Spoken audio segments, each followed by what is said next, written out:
192મી જન્મજયંતિ નિમિત્તે વડોદરા મહાનગરપાલિકા દ્વારા કવિ વીર નર્મદની પ્રતિમાને પુષ્પાંજલિ અર્પણ કરવામાં આવી। કવિ વીર નર્મદનો જન્મ 24 ઓગસ્ટ 1833ના રોજ તેમનો જન્મ સુરતમાં થયો હતો। સુરતમાં ઈચ્છા મહેતા ને ફકીર મહેતાની શાળામાં અભ્યાસ કરી મુંબઈમાં સરકારી ગુજરાતી નિશાળમાં ભણ્યા। પછી સુરતના નાણાવટના નવલસાના કોઠામાં બેસતી દુર્ગારામ મહેતાની નિશાળે ભણ્યા। 1845માં અંગ્રેજી શાળામાં દાખલ થયા। 1850માં મુંબઈની એલિફન્સ્ટન ઇન્સ્ટિટ્યૂટમાં પ્રવેશ મેળવ્યો પણ કોલેજનો અભ્યાસ અધૂરો મૂક્યો। 1852માં રાદેરની શાળામાં શિક્ષક તરીકે જોડાયા। આ સમયગાળામાં કવિતા પ્રત્યે આકર્ષણ જન્મ્યું।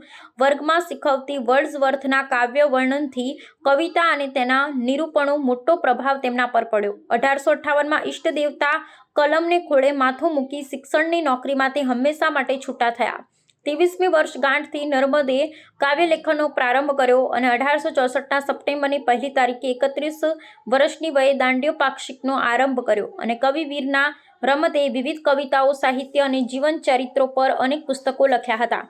ત્યારે આજે કવિ નર્મદની 192મી જન્મજયંતિ નિમિત્તે વડોદરા મહાનગરપાલિકા દ્વારા વુડા ઓફિસ પાસે આવેલ કવિ વીર નર્મદની પ્રતિમાને પુષ્પાંજલિ પણ કરવામાં આવી હતી। આ કાર્યક્રમમાં વડોદરાના પ્રથમ નાગરિક મેયરની ગેરહાજરી જોવા મળી હતી અને ડેપ્યુટી મેયર ચિરાગ બારોટના વરદ હસ્તે પુષ્પાંજલિ અર્પણ કરવામાં આવી। આ કાર્યક્રમમાં વિપક્ષના નેતા ચંદ્રકાંત શ્રીવાસ્તવ, સ્થાનિક નગરસેવકો ઉપસ્થિત રહ્યા હતા।